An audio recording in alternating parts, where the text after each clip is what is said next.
this is what you are. You're a vessel for the end of the world, and you can't do anything about it.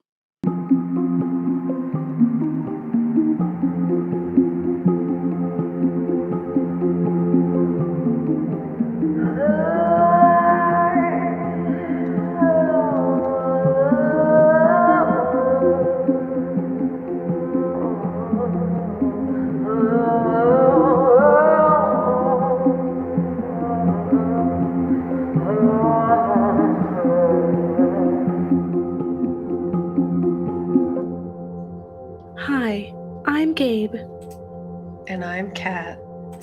and we're the ghouls next door. And we don't want to bother anyone with our personal problems or very existence. Psych. We do. We want to bother though. everybody. Want to bother everybody about it. Welcome to Ghouls Next Door, the media literacy podcast and show where we explore the real life, historical, and happening right outside reasonings behind our cinematic fears. And we are in the midst of our the Patriarchy series, and we're talking about a film that pops up all the time when people think about horror having uh like social like having social themes and covering issues about people. Like everyone always thinks Rosemary's Baby, and it's a film that's full of controversy for a lot of reasons, Yeah. and is not our favorite. Yeah, I mean, yeah. It does happen. It does happen that sometimes a film will be our favorite. But I would say it is a rare occurrence and is usually like a magical unicorn that appears and you're like, wow, this wasn't that.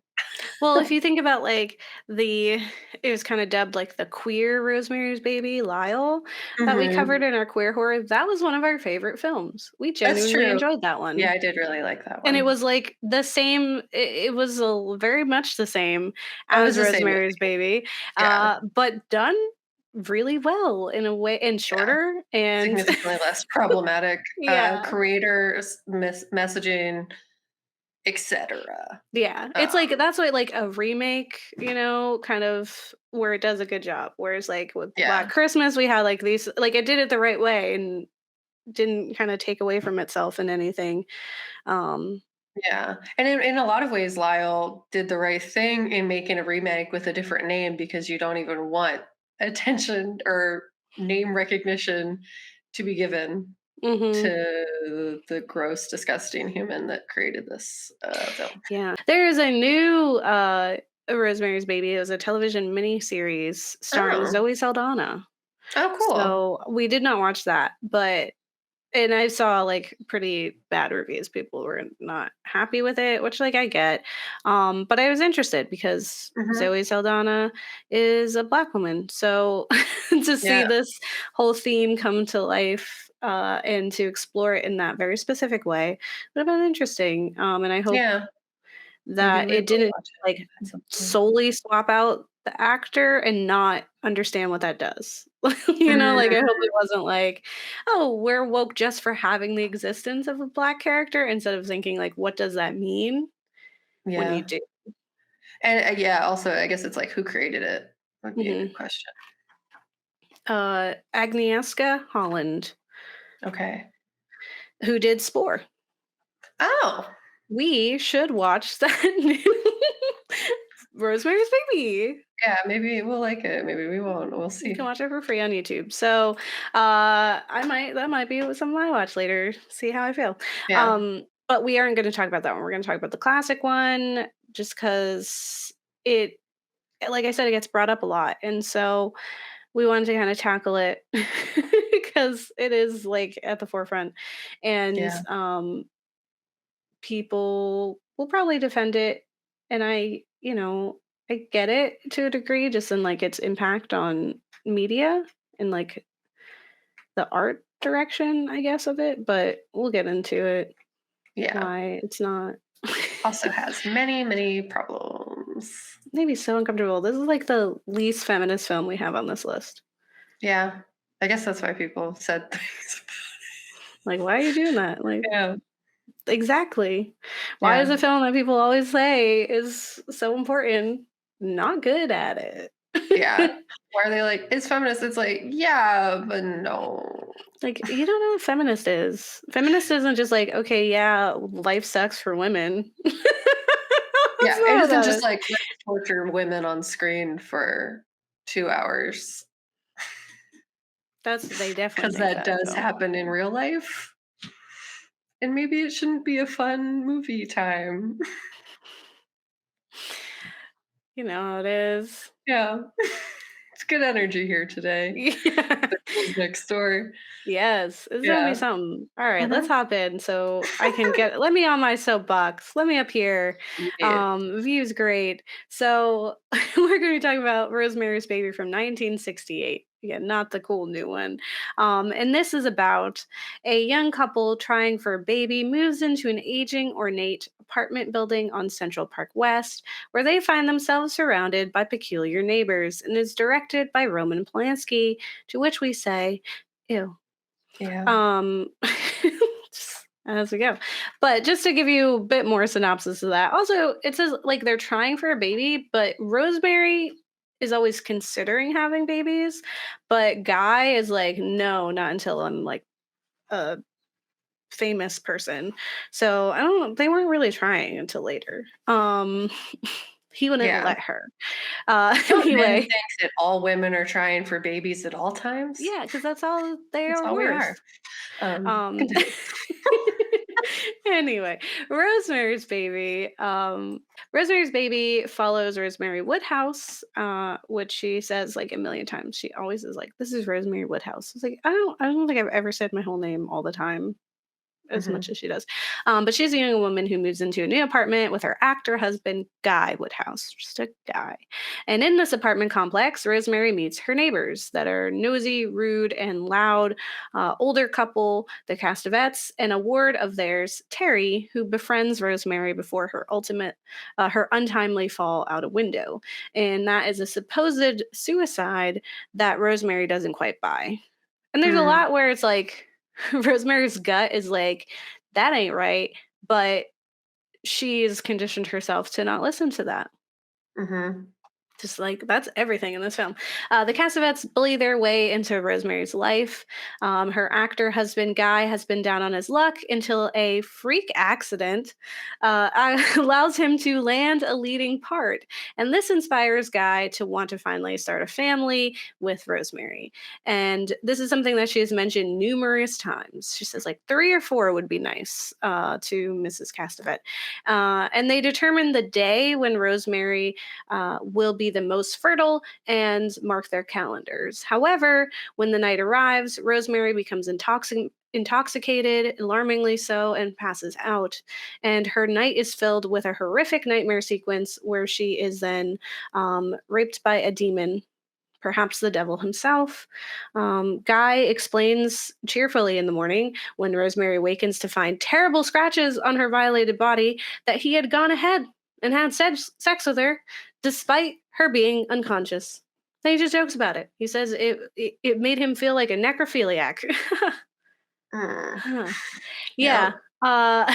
And at first she is like upset, like you when I was unconscious, like I wasn't here, like what are you? Yeah. And then That is rape.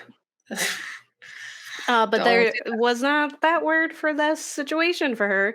Yep. It did not qualify at this time period, and Mhm. she eventually like brushes it off. It's kind of like, how could she get mad that her husband still wants her even when she's not even there? Um, Ew. So then, because of this night, Rosemary becomes pregnant and is immediately ill. And it's not the morning sickness that you'd imagine with pregnancy. Rosemary is completely devoid of that pregnant glow and instead looks near to death. Like Yeah. she is sickly. She's in constant pain. And although she is suspicious of her husband and his new friends, she doesn't advocate for her own health. One of the few moments of feminine solidarity is when Rosemary's friends who are otherwise absent. Yeah. And I will say that isolation from your friends is a form of abuse. We Yeah. just covered that. So Ooh, flag. But they urge her to see a different physician. They tell her that it is not normal and that she looks incredibly unwell because she does. She looks like she's dying. Other than like her hip new haircut that guy was so rude about. They're worried for her safety. And it's also clear from Guy's behavior at this party that something isn't right because he's always lurking and he's like desperate to have his eyes on ears on Rosemary at all times. Um, lest she reveals her struggles to someone who's not involved in the scheme, Yeah. like all these outsiders that she's allowed into the house. And so when they're asking her to go see a new physician, she responds in a panic that she will not get an abortion, to which her friends politely remind her had not even been mentioned. No one said anything about that, hon. We just said that you look sick. Yeah. And when Rosemary is finally at the end of a rope and desperate enough to finally stand up for herself, the pain miraculously vanishes, and Dr. Saperstein was right. There is no need to worry. And then we Mhm. time jump to a round and bright Rosemary, happily preparing for the arrival of her baby. And as the birth becomes more imminent, things begin to further unravel, and she attempts to escape, but the conspiracy runs deeper than she could have imagined. Uh, though she's like, you question yourself too, because it's like, how could it be this deep? Yeah. But it apparently is. And it results in her having the baby. And she is then told the baby has died during childbirth. And while being the only person mourning her child, she hears the cries of a baby next door. She investigates that apartment and stumbles upon the cult. Uh, there's a black crib told in her monstrous son, Adrian. It's her and Satan's son that will bring about the end of the world, but she is a mother at the end of the day, and her instincts kick in, resulting in her taking on her role happily, and thus ushering in the end of the world.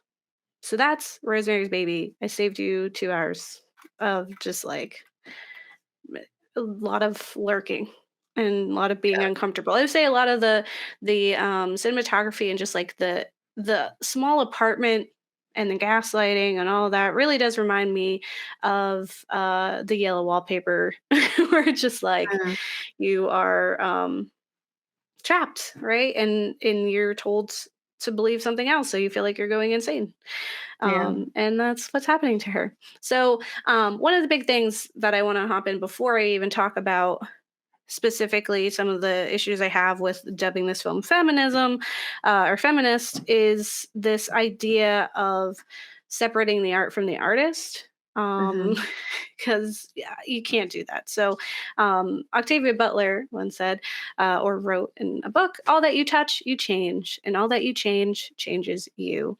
So, what we do matters and it has an impact and it has an impact on whatever it is that we're doing and also an impact on ourselves for doing it Mhm. and we have discussed previously on the ghouls in some form or another this idea about separating an artist from their art like it is something that we've brought up because when we cover things that have been around for a long time, we have to confront like the time period in which they were created. We have to we also a big part of media literacy is thinking about who's creating it because that Yeah. ultimately has an effect on how this story is told and it's also been a popular topic just out there in the world with this idea of like cancel culture which doesn't really work because no one's really actually canceled. Look it up. They're all still doing and thriving and living their lives.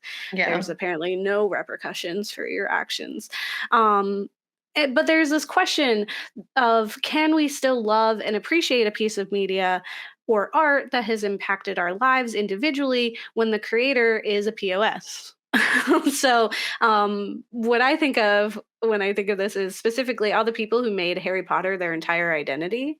Um, and it's like what is left for them in the ashes of their beloved franchise. Uh, Yeah. and it's still very profitable, and that turf is beyond wealthy. So when we say eat the rich, we mean her too. Yeah. So again, there are no repercussions. And while we can't help or change the impact media had on us as growing people, we can't erase the thread between the artist and the art either. Because Mhm. when we create, we take pieces of ourselves and input input that into the work. Our lived Mhm. experiences, our identity, our worldviews influence our art. And as someone who works creative, like closely with creatives every day, one of the biggest lessons that I always teach with all of the burgeoning creators is that who you are as a creator is just as important to the piece of media as the plot and the characters and everything else. Yeah. Because you are going to impact it. Your knowledge, your Yeah. opinions. Like you can't make something that's not you. It's just not. Like Yeah. you're gonna, no So matter if what you try to you're do. a problematic person, that gets translated into the art. It does, or your work can suffer from not Mhm. having um, all of the information, right? All Mhm. of the experience to these characters that you're trying to convey. Like we were saying with like the Rosemary Baby TV show, like hoping that in making Zoe Saldana this character that we're not ignoring what that actually means, which means having to talk to people who would have that experience because Agnieszka does not have that experience. She is not a black woman. She's Polish. And so it is, kind of a question of that, of like looking and into what influenced it and what support they have. Like we've talked about that quite a lot.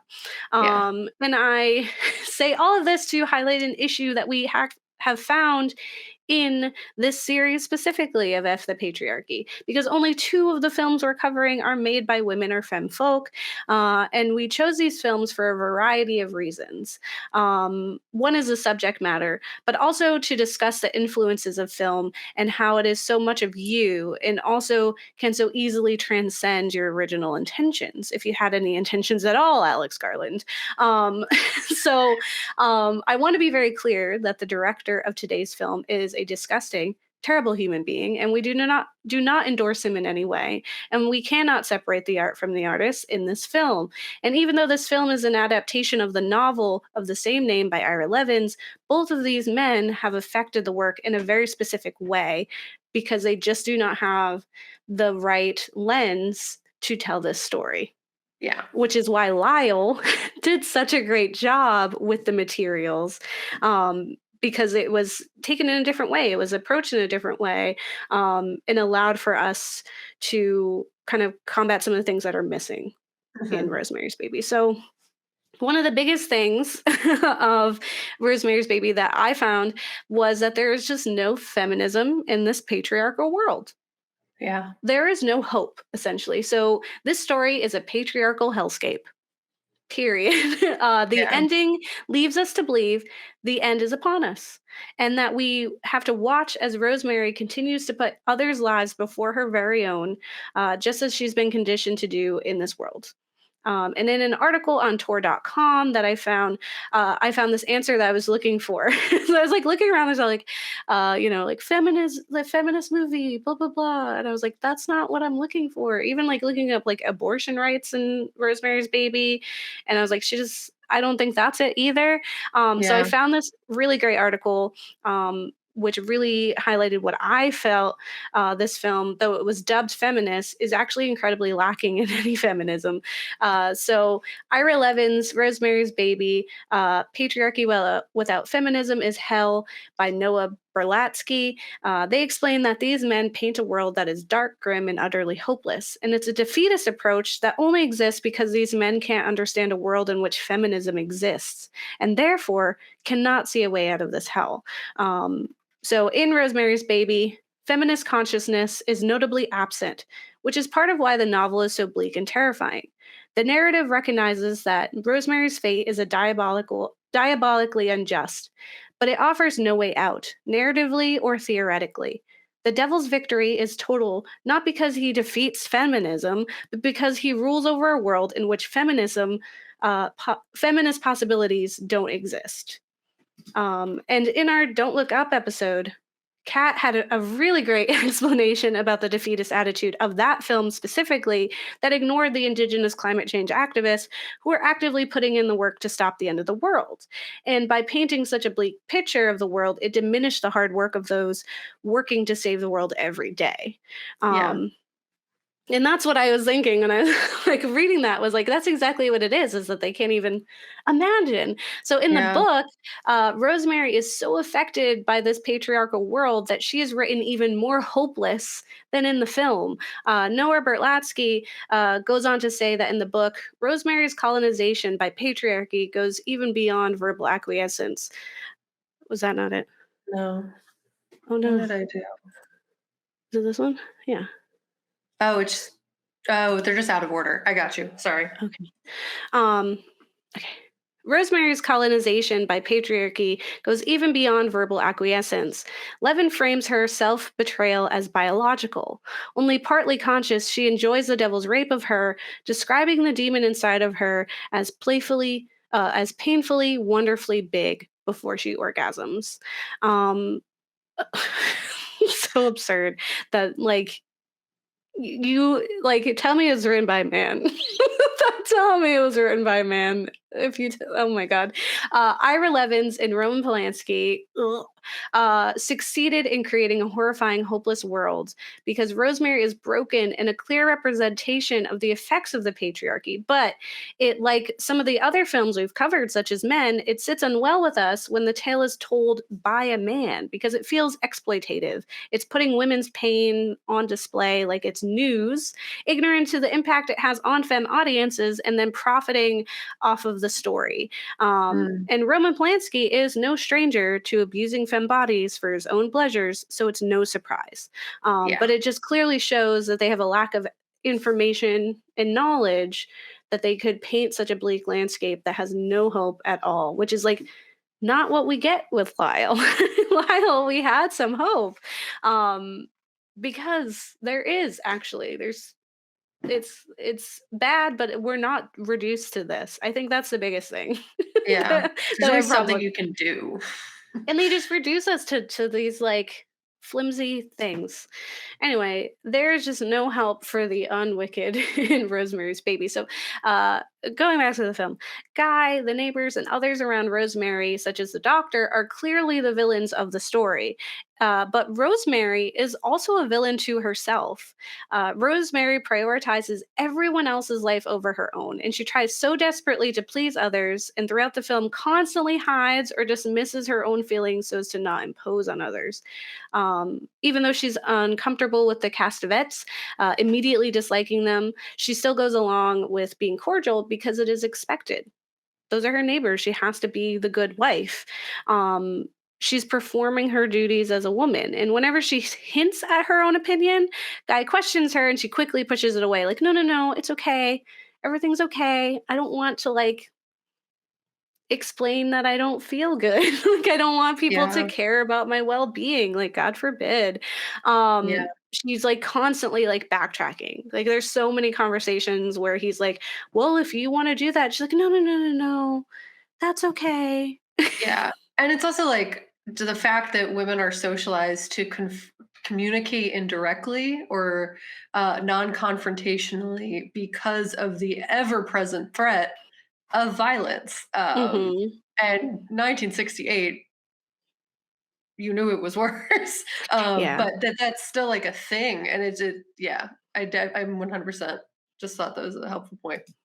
Yeah, it absolutely is. And it's like because there and that's like she is this result of like what happens if patriarchy goes unchecked, right? Hmm. It's just like when um like we think about the patriarchy also like harms men too. Like we don't ever think about Hmm. that, but it's like it harms you in ways that you're not always expecting, right? And it's Yeah. literally that she does not see herself as worth anything, Hmm. including the time of like her husband, to value her opinions and feelings. And if she Yeah. speaks out of turn, then she's being bad.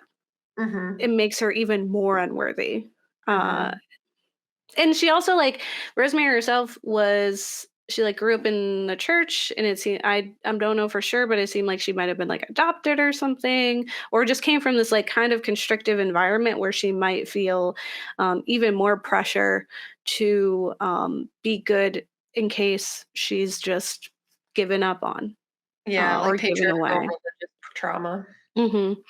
And I would say her only true selfish act was her haircut, which is like this rebellious shortcut that guy insults her for immediately. He says, like, "You didn't pay for that, did you?"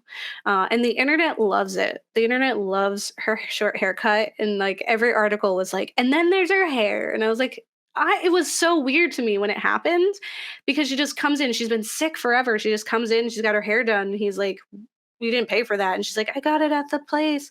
And I'm like, "Why is this happening right now? Yeah. Like, is this advertising? Are we getting like product placement right now for this haircut?" It was so weird. I felt like Yeah. Truman Show. Yeah, I mean, yeah, it definitely plays into I don't even know, like, if he knew that this is a thing, but, like, the whole gender roles and having to present femininity in the view that a man your worth is decided by if a man values you sexually. Yeah. Um, but yeah, it was, like, really interesting just how she had that haircut, and it did feel, like, surprising or, like, kind of out of place considering every other action that was taking place. Yeah, and it's also like I was talking to a friend, and their friend is pregnant again, and which is lovely. But my friend was kind of concerned because she said like her friend had made this remark, kind of that her husband was more attracted to her, or like even just basically attracted to her when she was pregnant. Like he loved her more when she was pregnant, and so she kept getting pregnant, and that's Mm, not a reason to get pregnant. That's like your husband yeah, should love you all the time. So that's kind of like what it feels like. Is like one, she's supposed to have that pregnant glow, period. She doesn't, yeah, and now she got this short haircut that like launched this whole in vogue kind of look of having that short hair for women, and that's like kind of deemed like the feminist thing is like you have the short hair, you're not what this traditional girl looks like. And she was super stylish the whole yeah. time, absolutely. But um, it was still weird. But besides that haircut, she is just an amenable woman who does as expected. She wears a necklace that smells terrible and does not go with her outfits. She socializes with the toxic neighbors. She makes excuses for her husband literally raping her. The idea of your husband being held accountable for such a thing was very fresh at that time. And so didn't even occur to her. Like she's such a result of just the world Society. around her. Yeah. Yeah. So Rosemary is no one to turn to. Guy does not love her, period. And her Nope. neighbors spy and tattle. Her doctor disregards her concerns, which again, if we were to change her character out to be a woman of color, that would be a whole conversation about Yeah. how the medical system treats women of color and their pain. But this is just now there's like a cult is the Mhm. reason instead of like that it's ingrained into our medical Yeah. textbooks that black people don't feel pain in the same Yeah. way, like instead of it being like actually societal, it's like Yeah. fake. Yeah. So You can defeat the devil, but not the patriarchy societally and the oppressive systems that uphold it. we can't win in this Yeah. film. So in Bohemia magazine, I found this article titled Rosemary's Baby, Reproductive Rights and Everyday Female Horrors. The writer explains marital rape became much more of an issue in the 60s since work to criminalize it began thanks to second wave feminism. In 1962, the model penal code stated that a man who has sexual intercourse with a female, not his wife, is guilty of rape if, strongly implying that it doesn't count as rape if you're married, because it's not your wife. So you can do Mhm. it anytime you want if it's your wife. So she has no idea. I did see an article somewhere that tried to name Rosemary Woodhouse as a feminist icon. I think that was very funny. Because what world? She's like so absolutely not. Because in the end, she allowed the end of the world to happen. Like at the end, like this is 2022 Gabe and millennial Gabe in like putting her feelings and like expectations of like how I view the world. I was just expecting her to like kill this baby.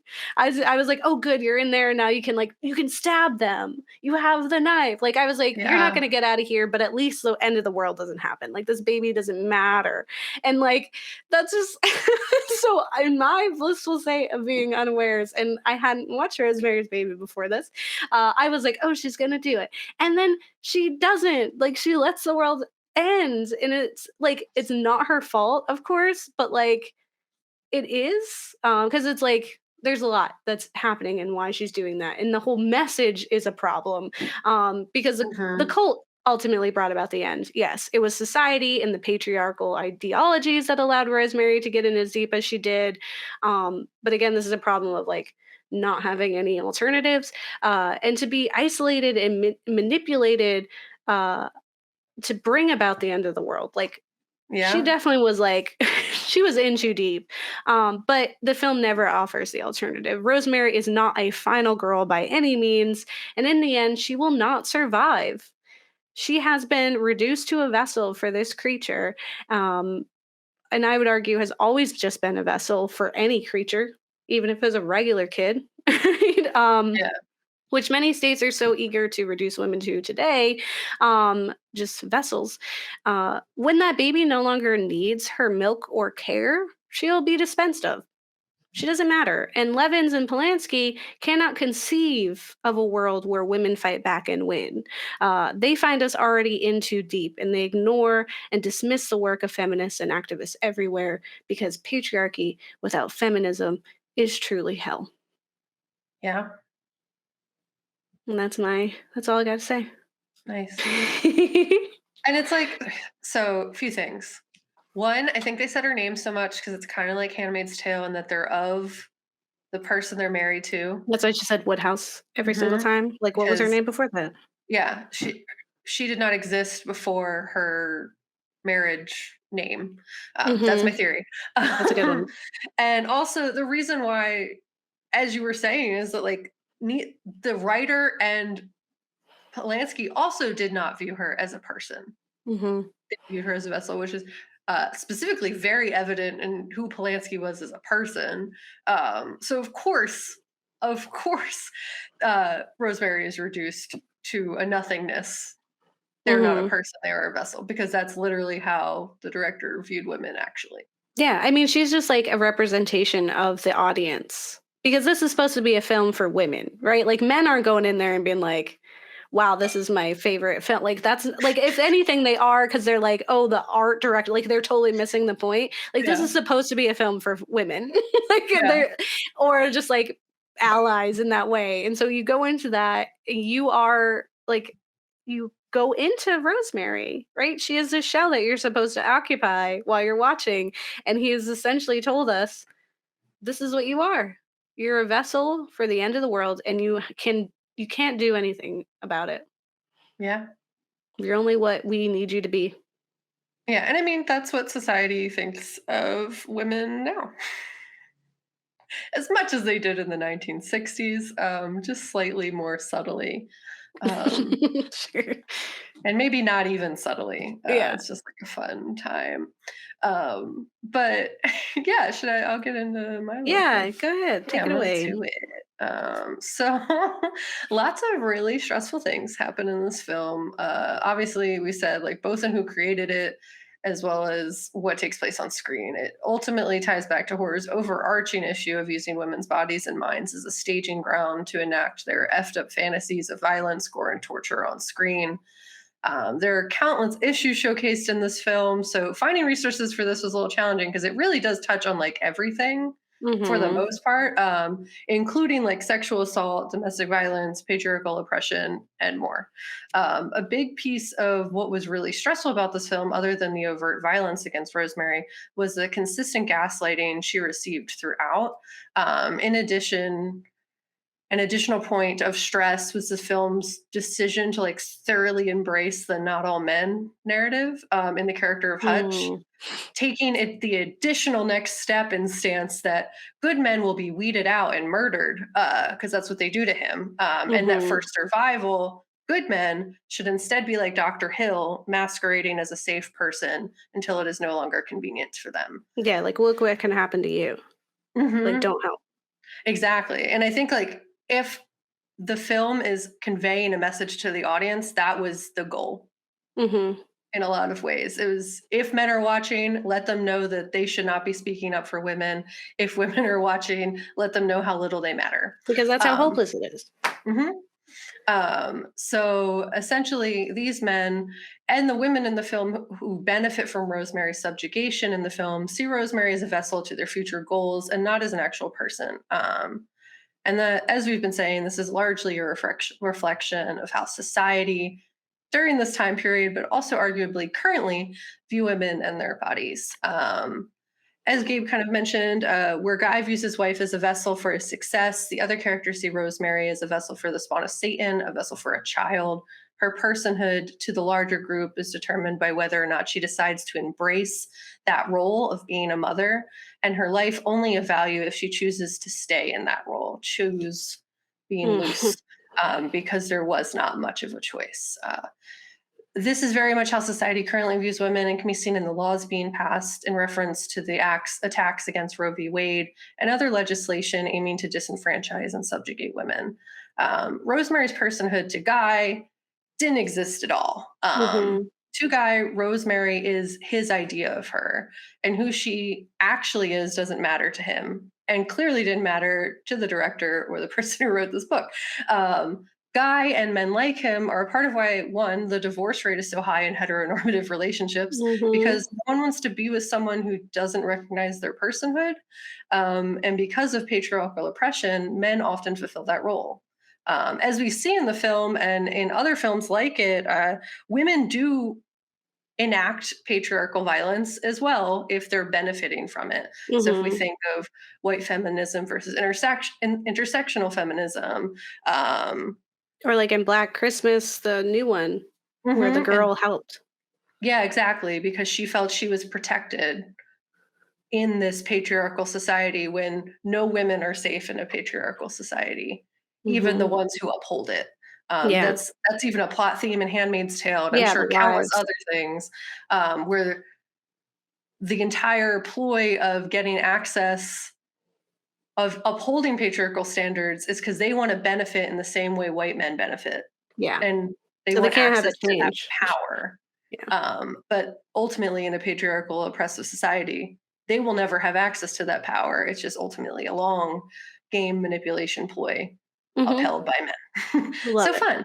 fun. So the reason a relationship like Guy and Rosemary's even exists, or existed, is only because there was no other option, because there was not a choice. There was the illusion of choice, but not an actual choice. And Who is she without him?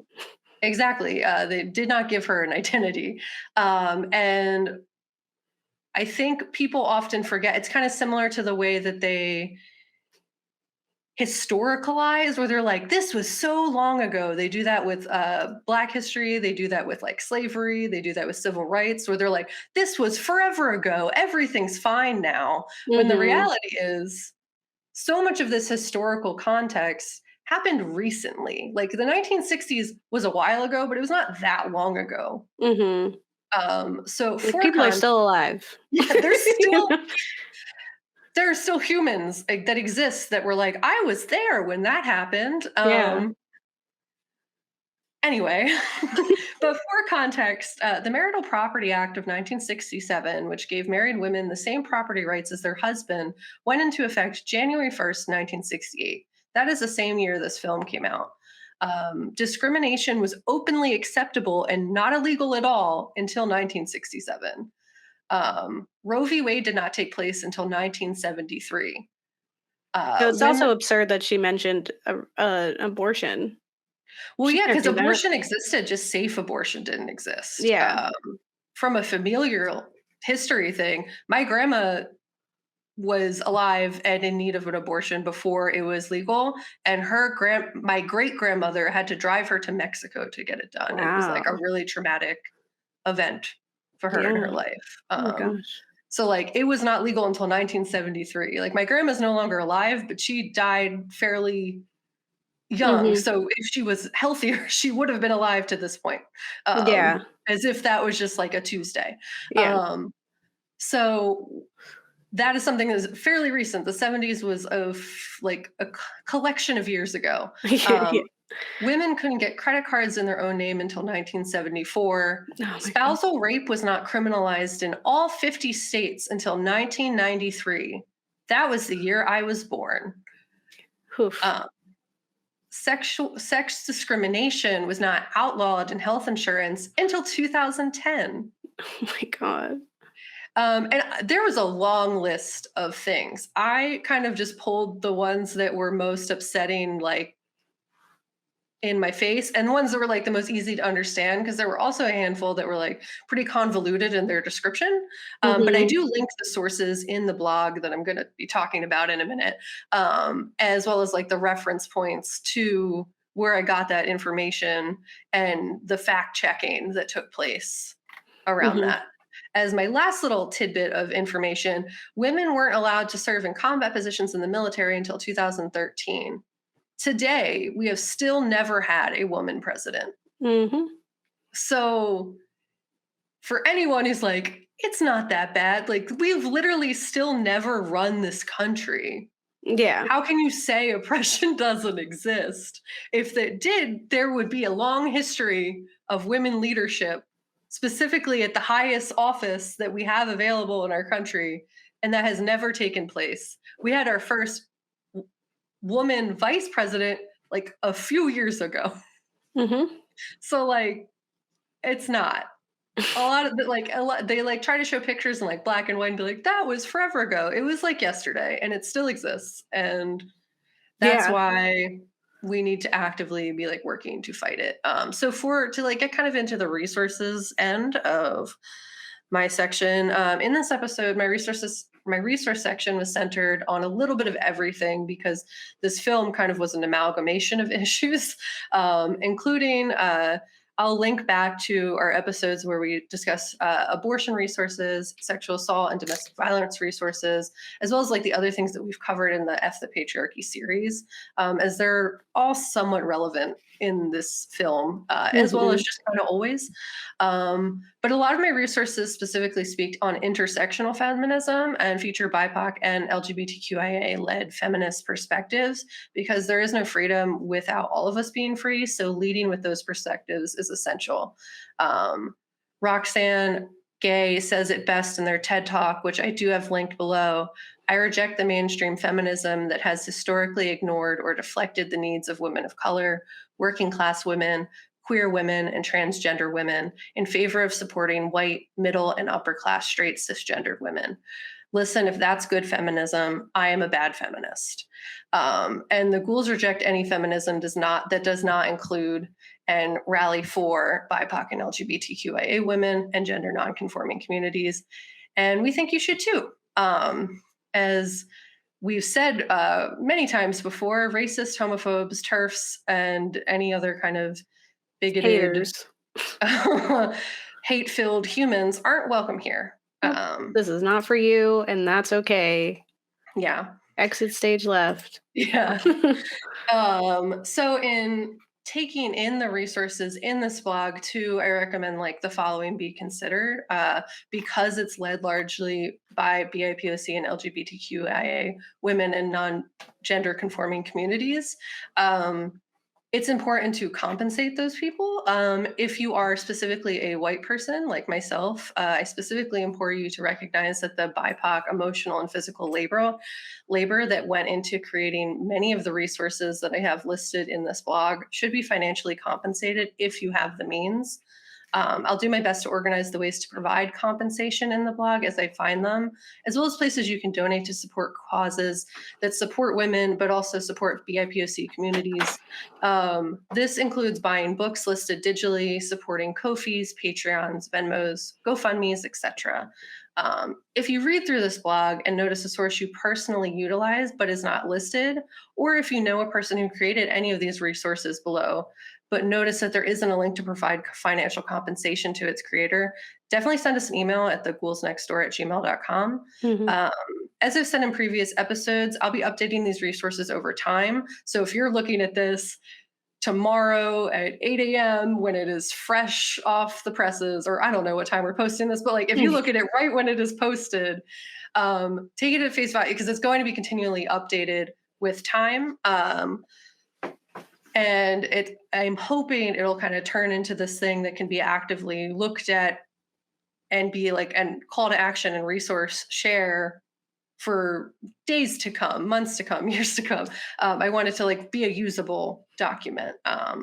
So I'll be updating this over time, but if you know any resources that you think would be of use to be included in this blog and our other F the Patriarchy blogs, or if you're like looking through our blog, we get emails for that sometimes, and you're like, I think this resource that I know about would be really helpful here. Let us know. You can email us, you can comment, tag us, and we'll do our best to update our information. Additionally, I've done like my best to vet each resource as much as possible, but if you catch something I didn't, please do not hesitate to let us know so it can be removed if necessary. As someone who works in an industry that actively quality checks content before it goes out, it's happened many times where things will pass through publishers, graphic designers, and authors before they even hit my desk, and mistakes will still pop up even after being quality checked by like 20 people. Mhm. Like the last person will still notice that there's a mistake that all those other people missed just because that happens sometimes. Every So time. for Ghouls, it is just me and Gabe. So if you notice something we missed, please tell us and know we are genuinely doing the best we can with the current resources we have available. Hopefully one day we'll have even more humans that occupy the ghoul space and can do this kind of stuff too. So a lot of the resources that I have on here, I'll kind of outline each one. One that I just thought was helpful was how to recognize and stand up to gaslighting. So I have 2 links there. I also just provide like the historical sources and context that I referenced and kind of the one-off spits of all the horrible things that have happened historically and currently. There are a lot more things on that list, so I recommend taking a look. It is a Wikipedia article.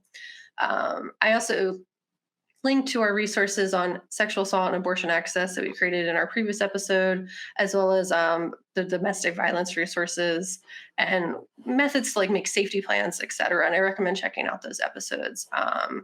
There were a handful of things that I found really interesting. It made me want to read. So there's things you can add to your reading list. Some books do repeat on various lists, but there are a lot of books on just intersectional feminism and like things that are impactful in the feminist space. So there are 3 links there that are hopefully very helpful and honestly make me want to read better. I don't read very often, like books. I can read online things all the time, but Mhm. books are hard because neurodivergent. But it made me really want to get on it. Gabe reads all the time. I do. But it is something that, yeah, it was a really cool list, and we want to get a lot of those books, so we recommend them to you as well. There was also blogs and news sources to follow. So there is My Body Is Not an Apology, the POC Online Classroom, Intersectional Feminism. That specific resource provides a lot of free access to reading materials. So as I kind of said before, please provide financial compensation to the authors listed if you have the means to do so. Obviously, this exists as an online classroom to educate and teach. So use it, but also recognize that a lot of labor went into creating that list, I'm sure, and all the resources that went in it. So it is the right thing to do to make sure that people are compensated for their labor. Mhm. Um, Black Girl Dangerous is another blog, women's major group, Center for Constitutional Rights, that offers a lot of resources on sexual and gender based violence, but also Women's History Month resources. There's a really cool resource that I found that was called Trans Days of Resilience. And it was kind of like this art blog and poetry blog that was kind of just like a happier resource. It was less like the world is Mm. horrible and like people exist and are creating wonderful things and there's ways to support them. So they have a zine called Trans People Exist in the Future, Art and Poetry Celebrating Trans Resilience that looked really Mhm. cool. There is a It's 2022 is your feminism intersectional on Gender Avenger. It's like a little, it's not like a quiz, but it's kind of like an overview for you to kind of self-evaluate if Mhm. your feminism is intersectional. And they actually have a cool resource on their website that allows you to kind of check people in real life. So like if you attend a conference and you want to know that it claims to be a feminist conference, but it's all white feminists, or there's a lot of men there despite the fact it's a feminist conference, Mhm. or you're just at an education conference and the people who they're talking about helping aren't at the table in the administration, in the speakers, et cetera. It gives this like tracking tool of ways you can kind of like document that and share it out as a point of activism. So I just thought that was a really cool tool that sounds like it could be pretty useful. Mm-hmm. Um, there is a Disorient, a new resource for intersectional feminist thought, education, and activism. And there's also just like a handful of other resources. I also list a lot of things you can watch. So depending on your learning style, resources can only, as I said, I'm not great at reading books, but I can read articles for days. I can watch YouTube videos for days. I can listen to podcasts. So I have a section that's things to watch, listen to. I was not able to screen every single one of these before we recorded this because they're each an hour plus long, but they seemed pretty promising. I did listen to some of them. So just a handful of the one that a name that popped out a lot was Kimberly Crenshaw. They have a talk on race, gender, inequity, and intersectionality at Brown University, as well as a TED Talk on the urgency of intersectionality. There's also Roxane Gay, who I quoted earlier. Their entire TED Talk is listed here. Janelle Monáe has a cool song that is a lyric video. What's more than cool? It's about Say Her Name, and it's about Black women that have been, or BIPOC women who have been impacted by police violence, murdered by police violence, etc. And it's just kind of like a really powerful song and visual portrayal of all of that. And Kimberly Crenshaw also has a podcast on why intersectionality matters that they have an episode as recently as May 2022. So it is currently going. I also list resources for patients. So in that, there's like a wealth of resources, specifically pregnancy loss resources for Indigenous communities, breast cancer resources for Indigenous communities, gynecology and breast cancer resources, transgender support resources, reproductive justice resources, and patient rights during gynecology appointments, considering the way in which, one in this film we saw, but that gynecologist visits can be dangerous if done by someone who doesn't recognize someone's personhood. It is important to know how to advocate for yourself. So that is a resource that can kind of point you in that direction. I also specifically found a really cool website. It's called Point of Pride, and they list specific resources for transgender, gender queer, non-binary, gender fluid, gender non-conforming folks who exist under the non-cis identity of the trans umbrella. And they have resources where you can apply for surgery funds, hormone replacement therapy funds, electrosis support funds, free chest binders, and free femme shapewear, which just seemed like a really great resource to share out within this conversation. I'm going to list petitions. There's nothing in there yet, but I will. And then I just list a lot of organizations you can donate to. Obviously, that is to your decision making, as well as I tried to, as best as I could, link back to some of like the videos or blogs that I found, specific individuals who create those works and ways you can support their work. And last but not least, resources for healthcare professionals serving intersectional women and gender nonconforming communities, specifically BIPOC Women's Health for Professionals. They list a lot of resources. Similarly, they had one for patients. This is mental health and prenatal period for newcomers, how to make your practice inclusive for LGBTQIA and BIPOC folks, addressing intergenerational transmission of trauma in Black women and with trauma-informed care, ensuring cultural safety in relationships, and a trans health primer that is available for like medical practitioners who are looking to make their spaces more inclusive. So you're not Dr. Hill calling the dangerous doctor in to come get Rosemary because you think she lost her mind. Like, you can instead be an advocate for your patients, because just because you may not understand their lives, their personhood still exists, whether or not you think so or not. So it is good to make the adequate advocacy efforts to make your space a safe space. And if you do not consider the personhood of individuals who don't align with your specific identity, you should do some self-evaluation because that's a serious problem. Yeah. And also like asking yourself, like, should I be the one handling this? Yeah. Same thing as like, should these men be making these stories? Exactly. And I get it. Some people got a whole medical degree. They went there for 8 years, but or however long medical degrees take and how much money they cost. I get it. But if you're going to Yeah. exist in the space, at least don't be damaging, Mm-hmm. and also recognize when you maybe shouldn't exist in the space. Yeah. Find a different career. Make space for other people instead and lift them up. Use your platforms, which Exactly. is what we're doing. So definitely support. Check out all the resources. Leave us comments and emails on your with your thoughts. If this is like your favorite film ever, I'm sure there's a good reason. Like with regards to cinematography, or it is like really suspenseful. It makes you uncomfortable, and maybe you learned from it. And I think that's great for you. Love that. But we didn't love it. Now I want to watch Yeah. that show to see how Agnieszka did it. So Yeah. interested. But if you were disappointed with Rosemary's Baby, if you'd watched it and you didn't get what the whole deal was, and we can relate to that, then we highly, highly recommend Lyle as a great alternative. It's short and it is just as suspenseful, and it will, Mhm. tug at your heartstrings and make you feel things. And it keeps you on that quest the entire time. Yeah. And there's hope. So that Yes, part's and there's hope. cool. Spoilers. Um, yeah. And if you're like an activist and you're out there doing the thing and you want us to tell people about you, let us know. Please do. Please do. Yeah. If you're an organization and you need support in that way too, you want to highlight some of the programs, let us know. We want to support you. And yeah, we have 2 more episodes left in our F the Patriarchy series, and then we're going to be going and doing something else. So very excited to move on. Stop being so depressed.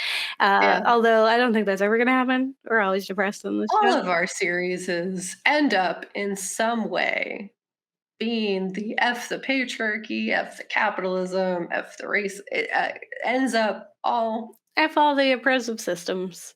yeah.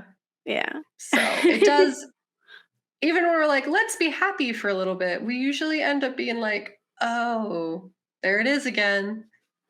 Yeah, yeah. What can it do? Even when we do horror movie musicals, you're like, "Oh, this is upsetting." Yeah, I mean, that just comes with the territory, and kinda like what Roxanne Gay was saying, right? If not talking about those issues and really highlighting the power of horror, um, makes is, like, if, like, not talking about it is good film analysis and podcasting, then we're bad podcasters, and that is fine.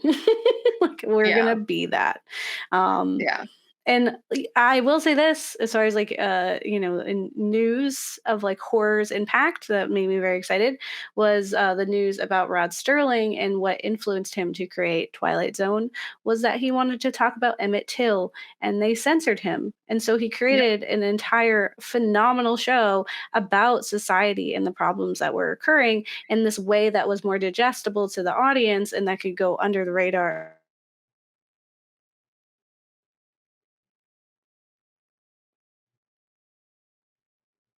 or can be. And also for all the people who are really upset of how woke the new Twilight Zone was under the helm of Jordan Peele, that just makes so much sense that he is the successor of this entire Yeah. series, given what started it all. So Yeah. It was always woke. It's kind of like people who get mad at Watchmen, the yeah, new one, for being, and it was like always anti capitalist. yeah. It's like people who Right? don't Isn't that the understand. similar? It's like people that don't understand, like, when again they put their Punisher sticker on their car and it has the thin blue line, and it's like you didn't read those, The did Punisher hated you? cops. Like, yeah. You didn't do that. It's fine. Yeah. Again, and like Kat said, we are very clear about what kind of show we are and what our values are, and we have no qualms about saying that. So Yeah. if you don't like it, you can leave. You do not have Yeah. to watch this. iTunes should add a media literacy film category, like film review category, because They it should. doesn't. That's why we're listed under film review, because there isn't a category for what we do. Hmm. Um, So if they make one, cool. But until then, if you don't like it, like let us know, I guess. But within reason. It's okay. You Um, can just leave. yeah. And if you are liking it, please Also, let us. like and subscribe. Definitely let us know that you're out there. Support us. We have our own coffee account and more. So definitely let us know how you're feeling. And we hope you enjoyed this episode and the next two as well.